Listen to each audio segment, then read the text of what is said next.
On this Art of Deer Hunting episode, we're going to talk all things water, what these different situations look like, man-made, natural, times of the year, what draws deer to these areas, why, when, how to hunt these spots, all things water on this episode. You know, when looking at all of the Deer Society hunt breakdowns, there are a few that really stick out. Some of the largest bucks ever shot on our platform have been as a result of water. So the Mr. Maybe hunt, shot over that Mr. Maybe pond. Some of the different hunts from our Whitetails from Scratch properties. You know, there's so many different hunts that I can think about, different friends, different family members that are out hunting. You know, the success for the biggest mature bucks every year, almost always it's related to water. So what do these different situations look like? You know, if you're hunting public land or permission property or just a tract of land that you can't really manipulate, you're just trying to look for and pinpoint these spots naturally. One tool that can be helpful is Onyx. You can use that new LiDAR system they have.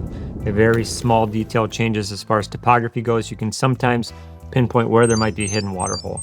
Boots on the ground, that's huge. You know, whether you're shed hunting in the off season or scouting, following trails, you know, if you can just find where those deer are trying to get the water source, that's another way to do it.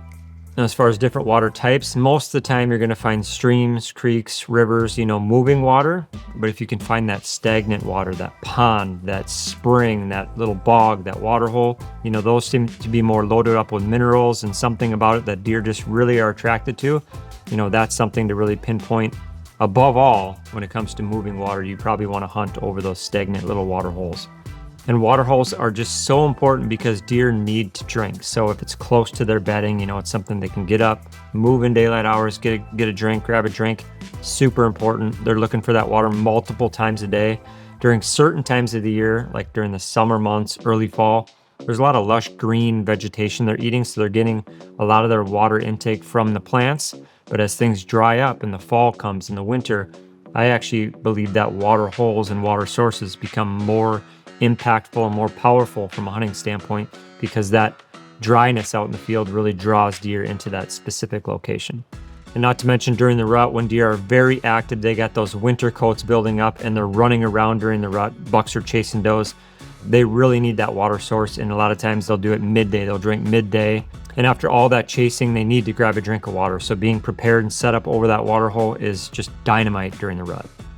And a water hole location could be a way to unlock or uncrack that whole October lull time period where deer are not moving a lot. That in-timber water hole system, it not only can be good during a cold front, but it also becomes even better during a warm-up when the temperatures are really hot. Those deer actually daylight more sometimes over the water. So during a time where deer aren't moving a lot, hot weather, it's not pre-rut, it's not early season, you know, that hot weather when most times it's the October lull, maybe deer eating acorns in the timber, you can get on that water hole and it might drive them up on their feet early. That can be a huge key to unlocking success during that time period.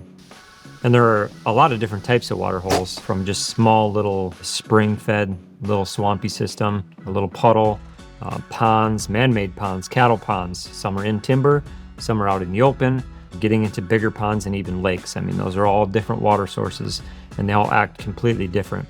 I think the most attractive ones are those smaller ones in timber. If you can access them efficiently, get to your stand, play the right wind, have the right access route, and be able to get out without disturbing too many deer, or move in and get the shot and the kill right away if you time it right. So those are more delicate situations when you have a small water hole in the timber, and then the bigger ones out in the open, you know, a completely different type of hunt.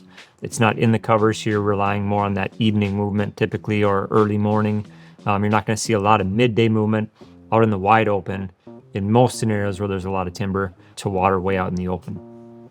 And when water holes are natural, you know, you're going to have to build your strategy around what's already in place. So it could be something natural inside the timber, a little creek that just puddles up and pools off to a side. But when it's something man-made, you know, I can think of different cattle ponds, I'd call them, where there's just different livestock using the area where they're man-made. Horses, cattle, they're in that area using that spot, and then the deer and the wildlife use it as well. So that's already in place. You can try to strategize around that. Deer do like to use those areas, but they like to use them not always at the same time as the livestock. So it changes it up a little bit, kind of just have to roll with the punches, but that can be a great source of attraction. If there's no other water in the area, and there's that one cattle pond, can be a great spot to set up, especially during those dry, rut, and late season months. And then if you have the ability to manually create your own water hole, this is where a big strategy factor comes into play. It could be digging it with a little excavator, a skid steer, tractor bucket, putting a liner in using clay base. You can do something like that, more natural. You can use tubs, water troughs. More recently, we've been using the deer pond, so a big lined fiberglass tank you can put in. Now, a big strategy you got to think about is how to fill these. The smaller the water hole is, the more out in the open, and the less rain and the more dry conditions, the more often you're gonna have to fill that water hole up. So you're gonna need a way to bring in, a water bladder, a water tank, fill these locations up if they're too small. So a couple things to consider there if you're manually implementing these onto the land into your habitat strategy. So like I mentioned earlier, those in-timber water hole places are some of the best for daylight movement on mature bucks throughout the entire season. So if you can manually add water to that scenario, that's huge. Now you got to think about access and if you have to fill up that tank or that water hole if it's a smaller source. So, think about the size of that water and the placement, how you're going to get in to hunt it. That's the biggest thing. You don't want to put water where all the deer are going and you can't hunt it.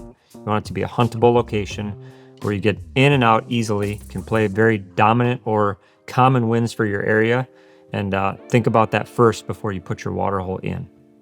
Water holes can be paired very well with a food plot. So when you think about all the strategies that we put in place with the Illusion microplot systems and these quarter acre systems that are more of a transition food plot, maximizing those, one of the best, what we call sweeteners for those spots is water. So you got a great bedding, transitioning into this small food source, transitioning ideally to big egg. Keep the deer moving, keep the deer flowing through, and then you're gonna cut that perpendicular in a lot of cases to hunt and access, blowing the wind away from those main trails and that main travel, and put that water on that same travel pattern.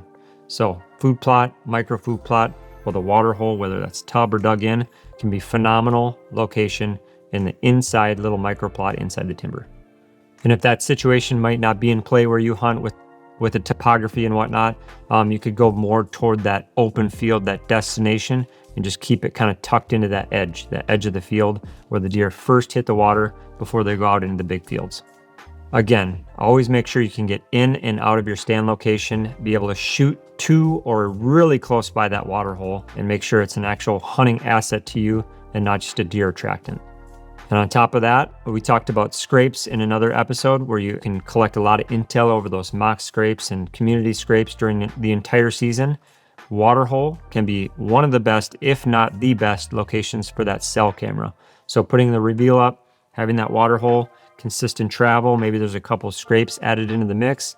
Dynamite spot, awesome for intel, and if set up properly, one of the best spots to kill that mature buck. If you have any other questions or topics you want us to cover for water sources, just drop a comment below. We have a lot of new episodes of The Art of Deer Hunting coming up and hunt breakdowns every week with giveaways. So check it out, Deer Society YouTube.